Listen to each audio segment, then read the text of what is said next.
Hello guys, నేను మీ Daniel Prakash. ఈరోజు day 5th review చెప్పడానికి అయితే వచ్చాను. నాకెందుకో ఈ సమాజం నన్ను యాక్సెప్ట్ చేసినా చేయకపోయినా సంజన గారి గేమ్ అయితే మాత్రం పీక్ స్టేజ్లో ఉందని అయితే మాత్రం చెప్పగలను. సమాజం యాక్సెప్ట్ చేసినా చేయకపోయినా ఇది నా ఒపీనియన్.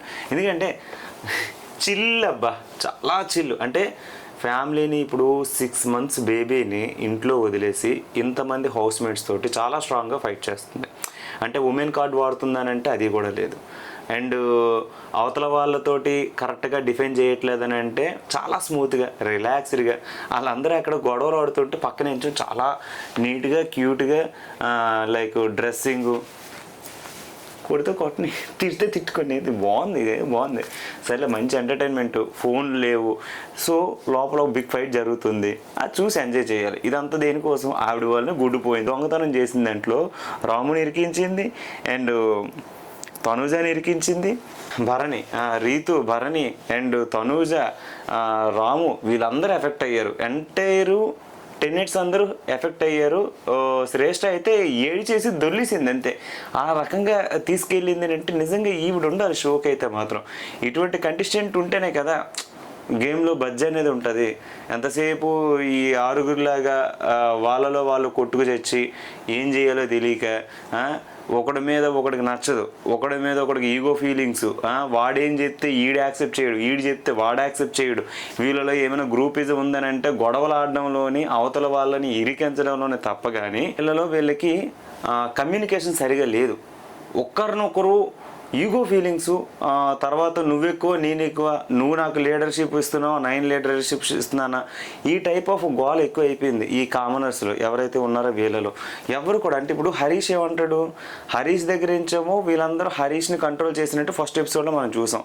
తర్వాత ఏంచేమో డామినేషన్కి వచ్చేసరికి శ్రీజ అండ్ ప్రియ ఇద్దరు డామినేషన్, అంటే గొడవలు పెట్టడంలోని గొడవలు ఇచ్చేయడంలోని. దాని తర్వాత ఏంచేమో అండ్ ఈ పడాల కళ్యాణం, డిమాండ్ పవన్ వాళ్ళ జోన్లో వాళ్ళు ఉన్నారు. వాళ్ళు ఏం చేస్తున్నారో వాళ్ళకి తెలియదు. అయితే గొడవలు పెట్టేటప్పుడు సపోర్టర్స్ లైక్ ఏంటంటే 2 యుద్ధాలు జరిగేటప్పుడు సైనికులు కొంతమంది ఉంటారు కదా, నిజంగా సైనికుల్లాగా దూరుతున్నారు. అంటే డిఫైన్ చేయడానికి తప్ప దేనికి పనికి రావట్లేదు. వాళ్ళకంటూ ఒక ఓన్ కంటెంట్ లేదు, ఓన్ క్రియేటివిటీ లేదు. ఏదైనా మాట్లాడితే డిస్కషన్స్ చేయడం తప్ప కానీ వాళ్ళంతట్లో వాళ్ళు ఇక డెసిషన్ తీసుకోవడంలో కానీ ఫన్ మేకింగ్ కానీ ఏమీ లేదని నాకైతే అనిపించింది. ఇంకా శ్రీజ గురించి అయితే తెలిసిందే కదా, టోన్కే భయపడతాం, ఆల్రెడీ చూసాం, ఇప్పుడు చూస్తున్నాం, ఇంకా తప్పదు, సావాలి నామినేట్ చేయడానికి వాళ్ళు తీసుకున్న డెసిషను. సో వాళ్ళందరూ కలిపి ప్లాన్ చేశారని మనం ఏదైతే చేశారు, కానీ మనం వాళ్ళకి ఎందుకు ఆలోచించలేదు, మనం ఇక్కడ డిస్కస్ చేసుకుంది వాళ్ళకి ఎలా తెలిసింది అని ఎప్పుడైతే ఏమో అన్నాడో అందరినీ ఒకరినొకరు అనుకున్నారు. కానీ ఇక్కడ ఆడియన్స్కి ఏం తెలిసింది, అక్కడ వాళ్ళ మాట్లాడుతుంటే బ్యాక్ సైడు హరీష్ ఉన్నాడా లేదా అనేది చూసుకోకుండా ఇంకా గ్లాస్ డోర్లో నుంచి బయటకు ఆటోమేటిక్గా వాయిస్ వస్తుంది. సో ఆ మాత్రం విన్నాడు, అది తీసుకొచ్చి ఇక్కడ అర్థం చేసుకున్నాడు. హరీష్ అంత బుర్రలేనాడు అయితే కాదు, గుండె అయితే గీసుకున్నాడు కానీ లోపల అయితే గుజ్జు ఉంది. సో ఆ టాపిక్ని క్లియర్ కట్గా ఎక్స్ప్లెయిన్ చేసుకొని వాళ్ళ యొక్క కామనర్స్కి అయితే చెప్పాడు. వాళ్ళు అయితే అలర్ట్ అయ్యారు, మనకైతే అలాంటి ప్లాన్ లేవని. లేకుండానే అంత పర్ఫెక్ట్గా ఎలాగాడారు అనేది నాకు వచ్చును. బట్ వాళ్ళకైతే పక్కాగా ప్లాన్స్ ఉన్నాయి.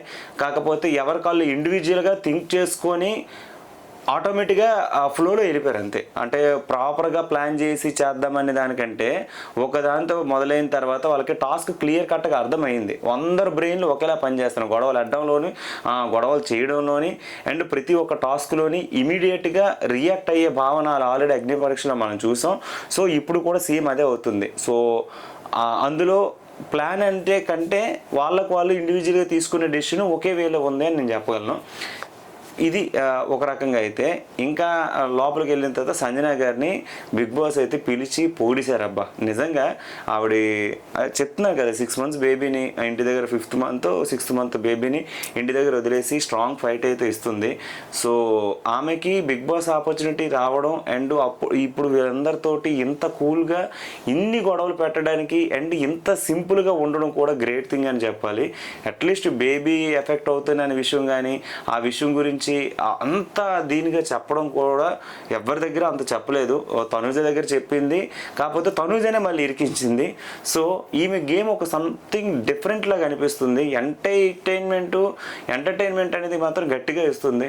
కావాల్సిన బడ్జెట్ ఏదైతే ఉందో అది మాత్రం గట్టిగా క్రియేట్ చేస్తుంది. సో బిగ్ బాస్ అయితే ఈవెంట్ అయితే మెచ్చుకున్నారు. హౌస్ మేట్స్తో ఎలా ఉన్నావు, ఏం చేస్తున్నావు, నీ గేమ్ నువ్వు ఆడుతున్నావు, ఎక్స్ట్రాడినరీ పెర్ఫార్మెన్స్ అని బిగ్ బాస్ అయితే ఈమెకి ఒక సూపర్బ్ పవర్ అయితే ఇచ్చాడనమాట. ఏమని, నేను నీకు ఎక్స్ట్రాడినరీ పవర్ అయితే ఇస్తున్నా, సూపర్ పవర్ ఇస్తున్నా, ఇంతవరకు హౌస్ మేట్స్లో ఎవరికి వెళ్ళలేదు, నీకైతే ఇస్తున్నా అని చెప్పేసానంటే ఏంటని అడిగితే 5 కంటెస్టెంట్లను ఎంచుకోవాలి. అందులో 2 కామనర్స్ అయితే అంటే ఓనర్స్ ఉండాలి, మిగతా 3 టెనెట్స్ ఉండాలి. ఓకే, ఈయన డిమాండ్ పవన్ని అండ్ హరీష్ని ఎంచుకుంది.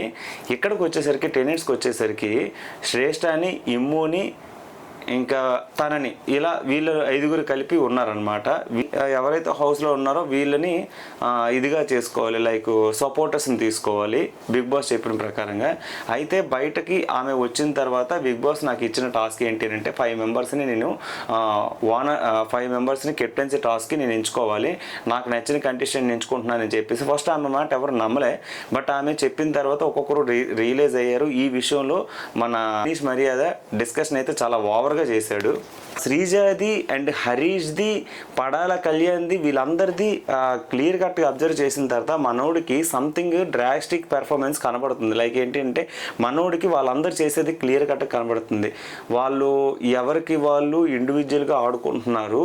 అయితే గొడవలు పెట్టడంలో ప్రియా, శ్రీజ ఇద్దరు ముందుకెళ్ళిపోతున్నారు. హరీష్ కూడా దూరుతున్నాడు. సో నాకు ఎక్కడ ఏది ఇవ్వట్లేదు, ఓనర్గా నన్ను ట్రీట్ చేయట్లేదు, సో నా మాటకి వాల్యూ లేదు, నేను ఇండివిజువల్గా ఆడుకుంటానని చెప్పి స్టార్ట్ చేశాడు. అక్కడ వాళ్ళందరికీ డిస్కషన్ వచ్చింది. సో వీళ్ళు ఇంకా ఇలా గొడవలు పడడం అయితే గట్టిగా అయ్యింది. ఎవరి కాళ్ళు ఇండివిజువల్గా ఆడుతున్నారు. ఇంకా ప్రియా వాయిస్కి అయితే మాత్రం వీళ్ళందరూ భయపడిపోయారు. శ్రీజ వాయిస్కి అయితే మన మనీష్ కూడా భయపడిపోయాడు.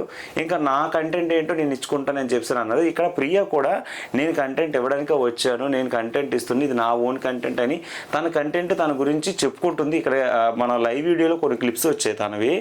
కంటెంట్ ఇవ్వడానికి వచ్చా, నా కంటెంట్ నేను క్రియేట్ చేసుకుంటున్నా, ఎవరిదాలు చూసుకోవాలి కదా అనే టైప్లో తను చెప్పింది. సో మనీష్ కూడా అదే టైప్లో మాట్లాడాడు. వీళ్ళందరిలో ఒక ఈగోయిస్టిక్ బిహేవియర్ అయితే కనబడుతుంది. ఎవ్వరు కూడా తగ్గట్ల, నువ్వెంత నేనంత, నువ్వెంత. ఈ రకంగా ఉన్నంత వరకు వీళ్ళ గేమ్ అయితే మాత్రం టూ వరస్ట్గా కనిపిస్తుంది. ఆడియన్స్కి అయితే చాలా ఘోరంగా ప్రొజెక్ట్ అవుతుంది. అంటే వీళ్ళు డిస్కస్ చేసేస్తున్నారు. శ్రీజకి ఆల్రెడీ బిగ్ బాస్ రివ్యూ చెప్పే ఏదైతే థాట్ ప్రాసెస్ ఉందో దాని గురించి ఎక్స్ప్లెనేషన్ ఇవ్వడం, బయట ఎలా ప్రొజెక్ట్ అవుతుంది, ఎలా అవుతుంది అని ముందే అనాలిసిస్ చేసి పప్పులో కాల్ వేసేస్తున్నారు. ఇక్కడ సంజన గారి విషయంలో కూడా అదే జరిగింది. ఏంటి, ఆమె 5 సెలెక్ట్ చేసిన తర్వాత ఒక్కొక్కరు మమ్మల్ని ఎందుకు సెలెక్ట్ చేయలేదు, ఒక్కొక్కరు రీజన్ అడిగారు. అయితే శ్రీజ, ప్రియ అండ్ మనీష్ మర్యాద వీళ్ళందరూ ఒకటే అన్నారు, తనకి ఇష్టమైన వాళ్ళని సెలెక్ట్ చేసుకుంది అని. తను చెప్పింది కూడా అంతే, నాతో బాండింగ్ ఎవరికైతే ఉందో వాళ్ళతోటే నేను కమ్యూనికేట్ అయ్యాను కాబట్టి వాళ్ళతోనే నేను పిక్ చేసుకున్నాను, వాళ్ళ గురించి నేను చెప్పాను అని. కానీ ఇక్కడ ఓనర్స్ 2 ఉండాలి అనే కండిషన్ బిగ్ బాస్ పెట్టాడు కాబట్టి 2ని సెలెక్ట్ చేసింది. లేదంటే రిమైనింగ్ 5 మెంబర్స్, ఓవరాల్గా 5 మెంబర్స్ అందరినీ కలిపి తను అక్కడ సెలెక్ట్ చేసుకోవచ్చు కదా. అట్లీస్ట్ ఇప్పుడు ఓనర్స్లో 3 మెంబర్స్ని సెలెక్ట్ చేసి టెనెంట్స్ని 2ని సెలెక్ట్ చేస్తే అప్పుడు తనకి ఇష్టమైన వాళ్ళు ఇటు ఉండాలి అని చెప్పాలి. ఇప్పుడు ఈ టాపిక్ ఎందుకు చెప్పాను అంటే కంటిన్యూ వస్తున్నా. ఇక్కడ మ్యాటర్ ఏంటి, తను ఒక్కొక్కరి గురించి ఎలా చెప్పినప్పుడు పడాల కళ్యాణ్ అసలు ఆ హౌస్లో మనం కెప్టెన్సీ ఉండాలంటే అథారిటీ ఉంటుంది కదా, అది చేయగలవా, నువ్వు ఎలా ఎంచుకున్నావు, వీళ్ళందరినీ ఎలా సెలెక్ట్ చేసావు, ఆ రీజన్స్ చెప్పని చెప్పి తను బుర్రని చాలా వరకు అంటే వీళ్ళ రూడ్నెస్ కనబడిపోతుంది. అంటే వాళ్ళకి ఇవ్వలేదని బాధ కాదు, ఈమె తీసుకుందని బాధ, అండ్ వాళ్ళకి ఇవ్వలేదని బాధ. ఈ 2 కలిపి ఆమెని చాలా ఇరిగాటంలో పడేసే. అయినా సరే ఆమె చాలా కూల్గా సమాధానం చెప్పుకుంటూ నవ్వుకుతూడు ఎంత బాగా అనిపించిందంటే, డోంట్ కేర్, నేను ఎవరిని దేక, నా పని నేను చేసుకుంటాను, నాకు ఇష్టమైనవి చేసుకుంటాను.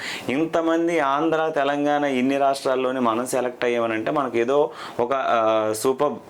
ఒక పెర్ఫార్మర్ కాబట్టి ఇక్కడికి వచ్చిన తర్వాత ఎవరు ప్రూవ్ చేసుకుంటారో చూద్దాం, అప్పుడే ఎందుకు అని చెప్పేసి. శ్రీజ కూడా హౌస్లో టీమ్ లీడర్ కోసం ఇది కెప్టెన్సీ టాస్క్ కోసం ఇంత ఘోరంగా ఫైట్ చేస్తుందని నేనైతే అనుకోలేదు. తను కూడా నాకెందుకు రాలేదు భరణి అయితే అడగలేదు, ఇంకా రిమైనింగ్ హౌస్మేట్స్ అడగలేదు. ఈ 5 కామనర్స్ ఎవరైతే ఉన్నారో రిమైనింగ్ వాళ్ళు, ఈ 4 మెంబర్స్ అండ్ రిమైనింగ్ శ్రీజ కాదు రీతు వీళ్ళే అడిగారు. ఆమె బుర్ర తిన్నారు. అయితే ఆమె చెప్పాల్సిన రీజన్ చెప్పేసింది. ఇప్పుడు లైక్స్ అండ్ డిస్లైక్ ఇచ్చారు, అలాగ ఒక 5 బోర్డులు అయితే తెచ్చారు. అండ్ వీళ్ళ హౌస్లో ఉన్న వాళ్ళందరికీ ఒక్కొక్క ఎన్వలప్ కవర్స్ అయితే ఇచ్చారు. లోపల నెంబర్స్ అయితే ఉన్నాయి 1 to 10 అనమాట. లైక్ ఎవరైతే చేస్తారో అవతల వాళ్ళని వీళ్ళు పెంచుకోవాలి. ఏంటి సపోర్టర్స్ అనమాట. 5 సపోర్ట్ కావాలి. 5 జంటలు ఇక్కడ పార్టిసిపేట్ చేస్తాయి.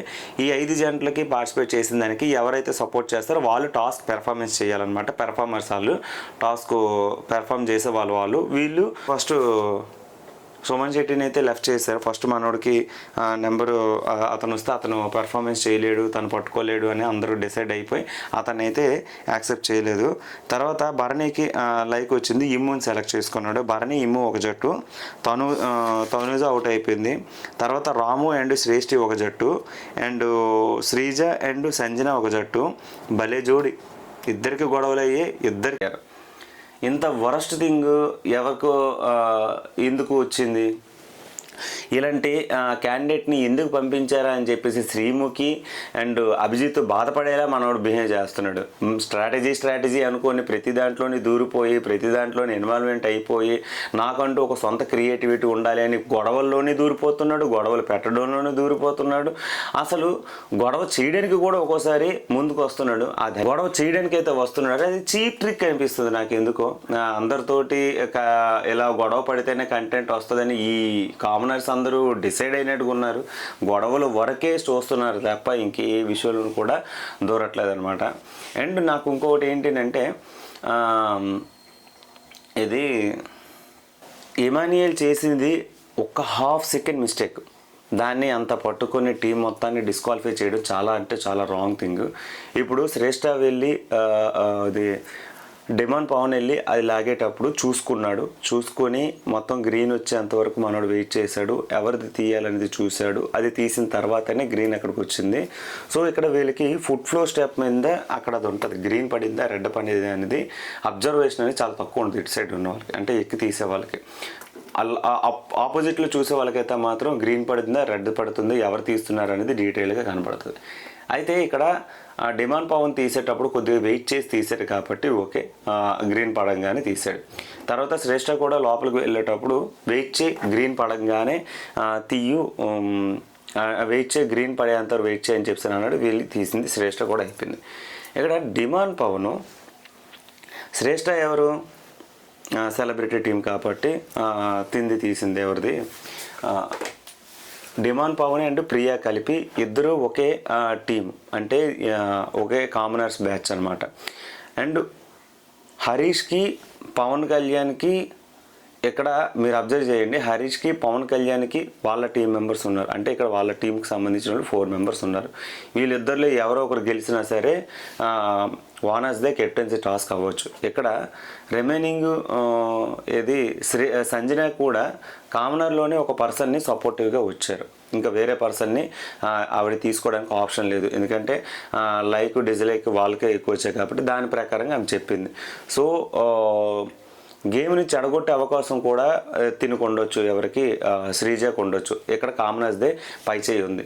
ఇప్పుడు మిగతా ఇద్దరిలో శ్రేష్ఠకి అండ్ ఇమ్ముకి వీళ్ళ టీం మెంబర్స్ 4 ఉన్నారు. వాళ్ళకి సంబంధించిన వాళ్ళు ఈ టాస్క్లో 5 ఉన్నారు. ఎలా లెక్కేసుకున్నా సరే బొక్కడిపోయేది సెలబ్రిటీస్ అని చెప్పేసి మనకు అర్థమవుతుంది. ఇక్కడ ఇతను చేసింది ఏదైతే ఉందో సంచాలకగా, ఇప్పుడు వీళ్ళ టీంలో ఒక ఇద్దరిని డిస్క్వాలిఫై చేస్తే, ఎవరు భరణి అండ్ ఇమ్ముని డిస్క్వాలిఫై చేస్తే అప్పుడు వాళ్ళ టీంకి సంబంధించిన వాళ్ళు ఎవరు ఉంటారు? 3 ఉంటారు టాస్క్లో. ఈ ముగ్గురులోని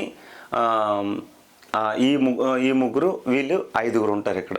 సో ఎక్కువ పార్టిసిపేషన్, ఎక్కువ ఫోకస్ ఎక్కువ గేమ్ గెలిచే అవకాశం వీళ్ళకే ఉంటుంది. ఇన్ని స్ట్రాటజీస్ ఆలోచించి ఇమ్ముని తీయడానికి జరిగింది. ఇక్కడ ఇమ్మానియల్ అది తీయడానికి జస్ట్ హాఫ్ సెకండే గ్యాప్ ఉంది. అది కూడా ఫస్ట్ టైం కింద మనోడు గ్యాప్ ఇస్తూ ఉంటే బాగుంటుంది. అది ల్యాగ్ చేసి అది తీసి అక్కడ వాళ్ళందరూ నించున్నారు, అది కూడా పట్టించుకోవట్లే. ఇమ్మీడియట్గా డిస్క్వాలిఫై అని చెప్పేశాడు. ఏమనంటే సంచాలక నిర్ణయం తుది నిర్ణయం అని ఒక డైలాగ్ ఉంటుంది కదా, ఆ డైలాగ్ మీద బేస్ అయిపోయి చేశాడు. ఇంత వరస్ట్ పర్సన్ని నేను ఇంత వరస్ట్ సంచాలకగా బిహేవ్ చేసిన వాళ్ళు ఎంతోమంది చూసాం, అందులో ఈడే మొదటోడు. అలా తయారయ్యాడు. మరి మీ ఒపీనియన్ ఏంటనేది కింద